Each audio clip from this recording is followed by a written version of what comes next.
Lakeland PBS presents Common Ground, brought to you by the Minnesota Arts and Cultural Heritage Fund and the citizens of Minnesota. Production funding for Common Ground is made possible in part by First National Bank Bemidji, continuing their second century of service to the community, member FDIC.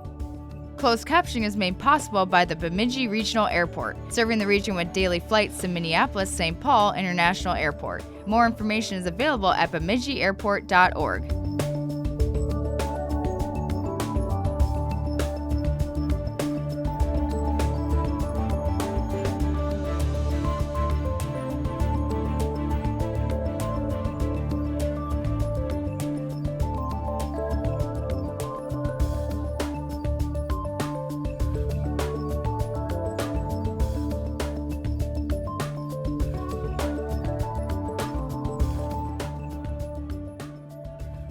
Welcome to Common Ground. I'm producer-director Randy Cadwell. Those that bake think it's a bit mystical. Add water, sugar, flour, and wait for the magic to happen. The magic is the starter that makes sourdough bread.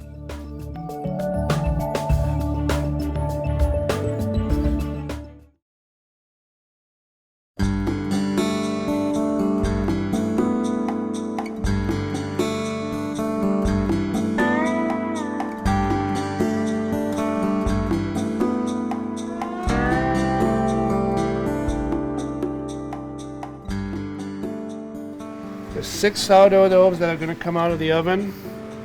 They've been baking for about 40 minutes. And they are beautiful.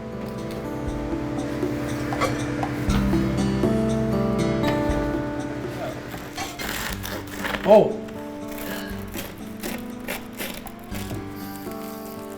Some people pay good money to get this noise.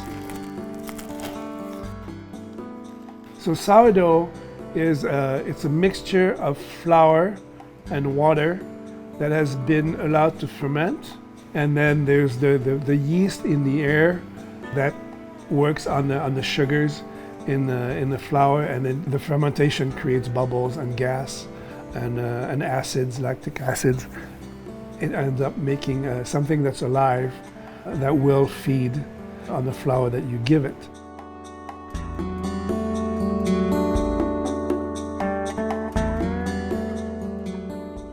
We understand that in the air there are yeasts, right? There are bugs in the air, and it's the same for cheese, it's the same for wine.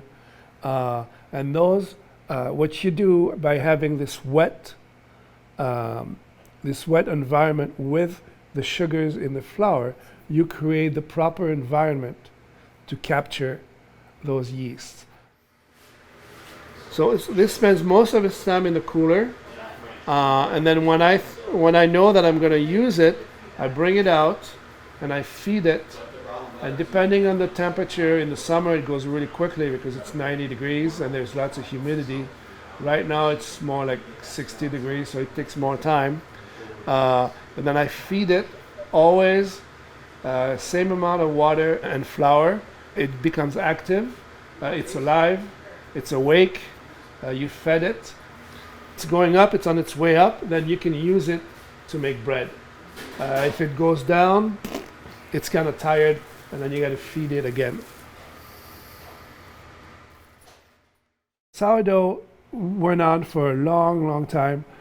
The Egyptians are credited with inventing it or having the accident where someone forgot wet dough somewhere. And then all of a sudden you had a bread that was leavened. It's not difficult, but you have to pay attention. You got to keep it going. Some people are very, very strict and talk very serious, and you got to feed it every day. You don't have to feed it every day, but you have to keep it in a cooler, in a cool place, and then make sure you revive it when you need it. Yeah, we had the sourdough here. It was mixed in the morning, and it was used to start a new batch of baguettes, sourdough baguettes. And every ingredient was here: water, bread flour, a little bit of AP flour, and then the starter, and it was mixed, and it's been sitting for about 45 minutes without the salt. And salt wants to absorb water, so we're giving the chance to the flour and the water to just get to know each other and become friends, and then the salt is going to come in. And salt is important because it slows down the rise, and it also brings a better taste. I follow a recipe, but I always add a little bit more starter because I'm always worried that the starter is not going to be strong enough. So I believe in the magic, but I try to help it a little bit. Originally, it's going to be different, right? I mean, everybody talks about the bread in San Francisco. On the East Coast, they have the same thing, where so the coastal, it's got the flora. I mean, the bugs in the air are a little bit different. Here we're in Bemidji. We've got the woods. We don't have the salt in the air the way they would have. So it's going to be a little bit. The bread's going to be a little bit different, and you're not playing with too many elements. But even though it's very few elements, there's great variety. I'm going to have you do a lot of things. You'll get a lot of the things you will do. Some of it I will demonstrate because we have 15 people, so it's not one-on-one. And then there are things that are kind of dangerous, like ovens that are at 500 degrees, so I'll burn myself for you. Put it on here, and then cut it 2.5. The whole thing on there? Yeah. And then we want 2.5 each. 2.5 ounces. Yeah, 2.5 If you're willing to pay attention, put in the work, you're gonna have the success. Ready? Yeah. Yeah. Voila! Look at that. See this?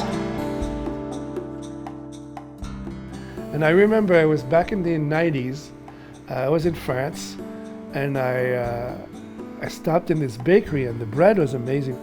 And I asked the people in the store if I could talk to the baker, and he came up.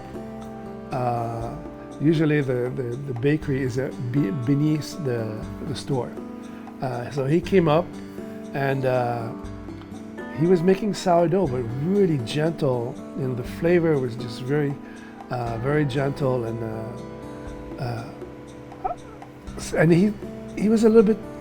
He kept silence in front of me, and he said, can you believe there's no chemicals in there? There's just the yeast that I've captured, and they're doing their work, and I have this bread here, and it's a little bit of it's a little bit magic, isn't it?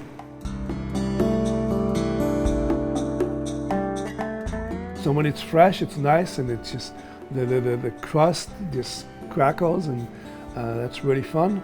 And then at the end of the week, you can dip it into your soup, and then it makes the soup more filling.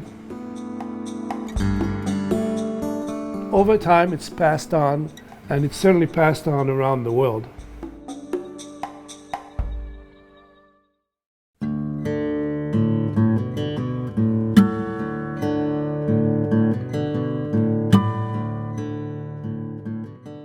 Well, logging by the year 1900 has evolved into a huge business. There's a huge demand for logs, and by 1900 there's about 20,000 men working in the woods in about 300 camps. So it takes a tremendous amount of food to keep these guys going. The camps have to be run very efficiently. The men are working from dawn until dusk. So the cook has to be very organized, and the foreman of any given camp wants to have the best cook in the North Woods, because the best cook will attract the best workers.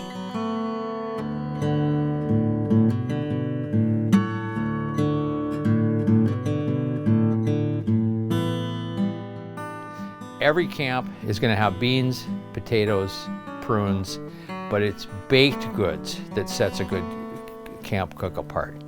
And the men are kept happy by cakes and biscuits and donuts and cookies and pies and bread and all those sorts of things at every meal in great quantities.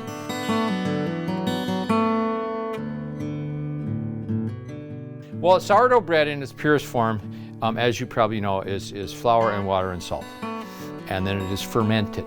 And you want to put it in a warm place, either above the stove, or we do have a proofing cabinet here that has a couple of kerosene lamps to keep that one little space warm. Kept it going in camp, you put it in a cool place when you're not using it, and you bring it out and you put it above the stove and feed it when you are using it.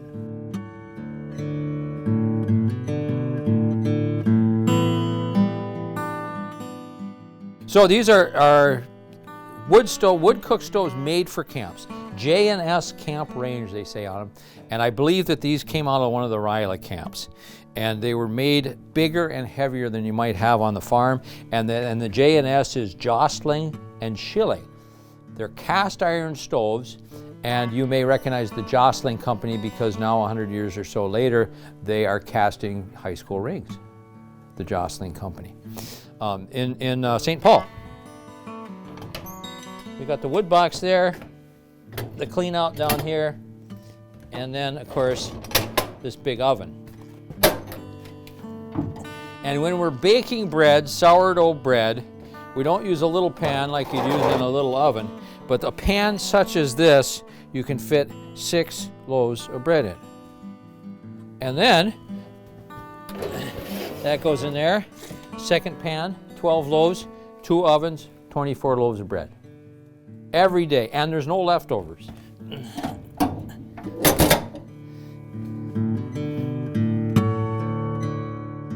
Breakfast is going to be sow belly and spuds. It's going to be sweat pads. It's going to be wind timbers. It's going to be loganberries. And if you don't have any idea what that is, they're going to make pancakes. They're going to make potatoes and salt pork. They're going to have prunes. They're going to have beans. And so the night before is when you set the sourdough for those pancakes to rise.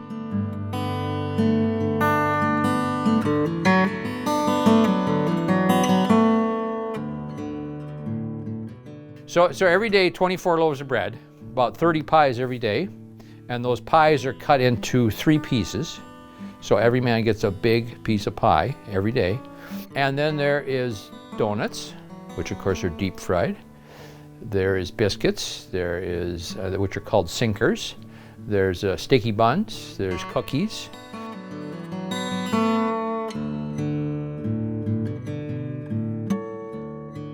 It's the food that makes the difference. And the camp with the best cook is going to have the best workers. They're going to the best worker retention.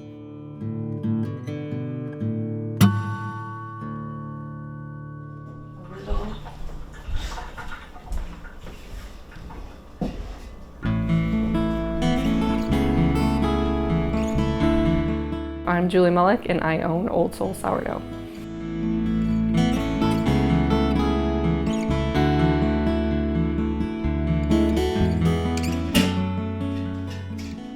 I'm a cottage baker, which means I bake out of my home and I'm able to sell directly to people without being inspected through the state of Minnesota. And I just make sourdough breads and sourdough cookies, so I don't use any commercial yeast. I only use the natural yeast found in a sourdough starter. Got like this floral scent. It's kind of sweet. Some people say it's, sourdough can smell very, sour or kind of like alcohol almost because of the fermentation, but I think this one has a very nice floral scent, and it's a little bit darker than some starters you can see. I don't add rye or anything to it, although I've thought about it. I just use, it's a creamy white heritage wheat from the local organic heritage farm in Moorhead, and I love it. It smells so good. I mean, it makes me excited. I don't think it smells like alcohol. I think it smells just good and ready to bake with, so. Well, I make different flavors of sourdough bread. I have my traditional country loaf, which is just the flour, water, salt, basic white recipe. And then I make different flavors like Parmesan garlic, jalapeno cheddar, rosemary garlic, a heritage wheat one, and then I make sourdough brown butter chocolate chip cookies. I've learned that basically just incorporating my dough with this, and I let it mix roughly for about 4 minutes after it's incorporated, is enough time. That's all it needs. So I used to over-mix it, and I didn't realize I was over-mixing it for a while. See, I'm still learning, so do that. After I had my 4th daughter, I really wanted to find a healthier way to bake for my family. So I began researching different flours and methods and all these kinds of different things that could maybe contribute to a healthier way, or, bring a healthier product to the table. And I had discovered sourdough starter through a close friend of mine. She had given me a starter, and she tried explaining the whole process to me. And even though I was a longtime baker, I didn't understand it at all. I was confused at the fact that you could use flour and water and no commercial yeast to make items. So she gave me a sourdough starter that I killed within the week, and I didn't think much of it, but came to the conclusion that she was kind of right. Sourdough is a healthy way to bake because of the way that the natural yeast acts with the flour and how it affects our bodies and everything like that.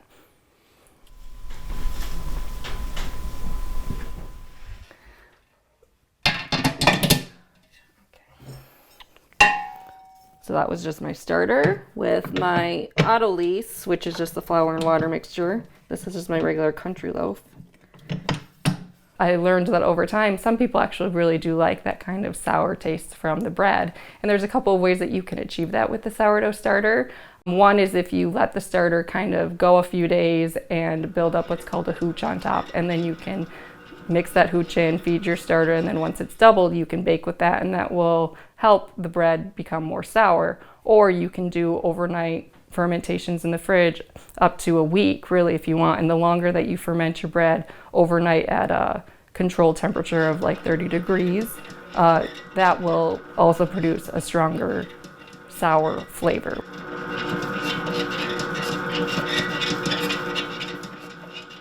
It's kind of weird to think about, but once you start learning about fermentation in the human diet and how we used to do things before everything was kind of readily available, fermentation was a huge part of our diets. I mean, that's why people would make the sauerkraut and other, that's how we would preserve so many things, is through that fermentation. And so when people really say that they desire that sour loaf of bread, it's because that's been a natural part of our diet since, probably the beginning of time.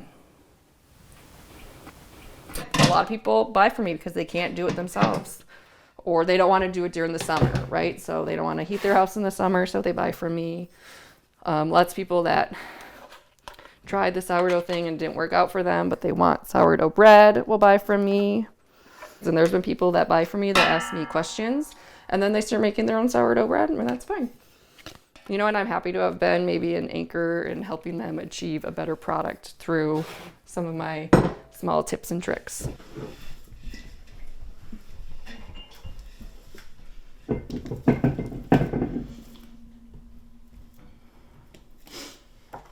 For me, I just find the warmest place in my house, and I have electric baseboard heaters everywhere. So actually in my office, which is just right next to my kitchen, which is a very small space, I can control the temperature on that. So I try and keep that about 72 degrees, sometimes a little bit warmer. And then in the summer, I use that without the heater in it if I have to, because the natural sunlight comes in and keeps that room naturally warm. So I keep it in an enclosed space. So that's personally how I'm able to kind of control the temperature to the best of my ability. And then when I'm mixing in with it otherwise, so after it's already risen, so I feed it at night and then overnight it rises.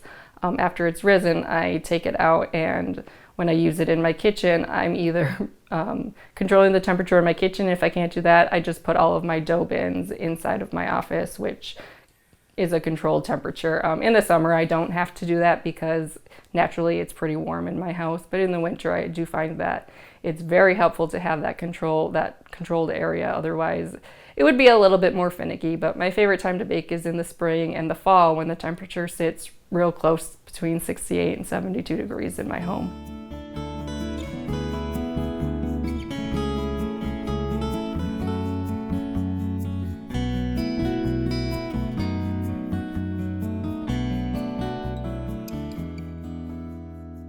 What's so great about doing it at home, if you have the availability, the room, and the patience to do any fermentation in your house, every time you open the door, new bacteria is introduced to your house, so it's constantly changing.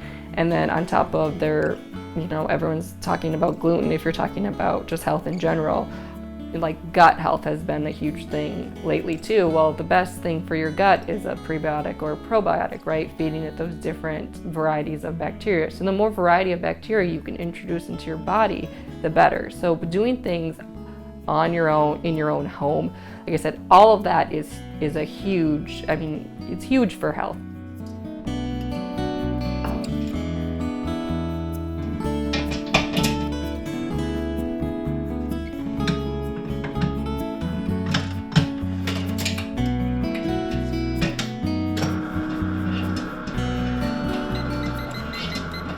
Commercial yeast is basically the byproduct of brewing beer, and so when you're done brewing beer, the yeast, the brewer's yeast, is on top, and they would scrape that off, and they found that if you put that into bread, it would increase or decrease the time of rise from bread. So instead of taking a whole day for bread to rise, which sourdough really can take much longer time to rise, they could get it in 3 hours. So when that was discovered, we kind of went away from using the natural yeast, because why wouldn't you use something that is extremely fast? However, in that process of trying to speed up that, we actually lost a lot of things, like the nutrition behind the sourdough bread and lots of other things that we don't quite understand until, well, trial and error. So.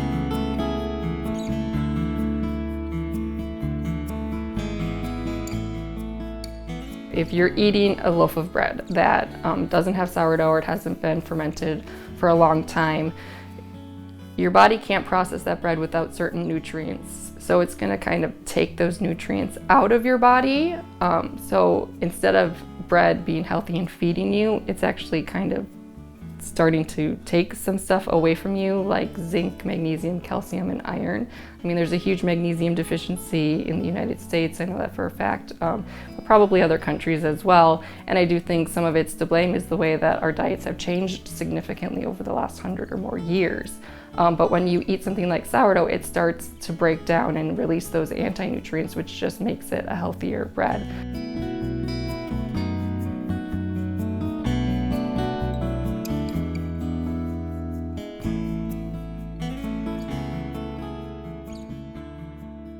It's one of those things where I use the natural flour as natural as I can get it, and I use the natural yeast, and with those two things, it resonates so deeply with people. They get happy eating bread again, they get excited about it, and they want more of it. They crave it, where people go, I finished that loaf in a day.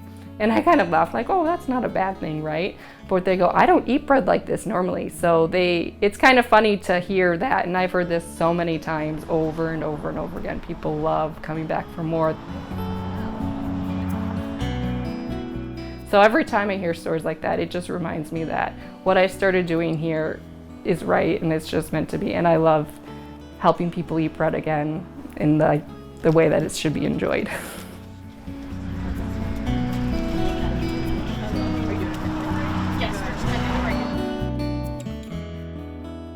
Bread resonates with us so deeply. Like, there's a reason that why when we eat a good piece of bread, it's exciting and it's fun. It brings people together, because in times, so we talk about however long the humans have been alive for, it's been thousands and thousands of years, right? They always had bread. So it resonates so deeply with us, like in our ancestry and our genes, that when we eat a good loaf of bread, it's just kind of like exciting. In droughts there was bread, in famine we still had bread, because wheat was one of those things that lasted a very long time. There's joy in the process of it, really, and that's something that I've had a hard time kind of swallowing, hard time trying to do, but it's always one of those things where I've tried branching off and doing different things, I've always come back to bread. Really what you're playing with is the flour, the yeast or the starter, salt, and then water. 1, 2, 3, 4, right? And then you got time and you got heat.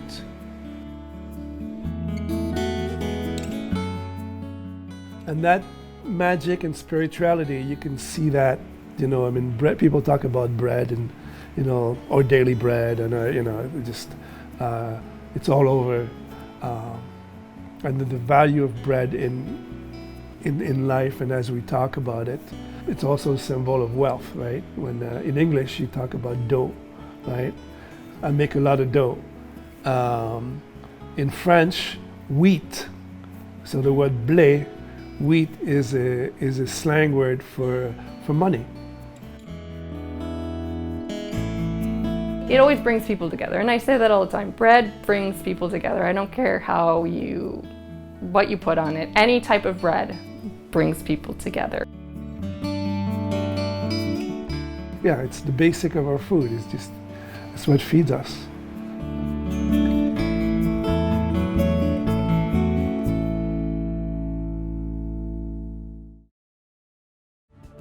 Thank you for watching Common Ground. If you have an idea for a Lakeland PBS production in north central Minnesota, email us at legacy@lptv.org or call 1-800-292-0922. To watch Lakeland PBS productions online, visit lptv.org or download the free PBS app.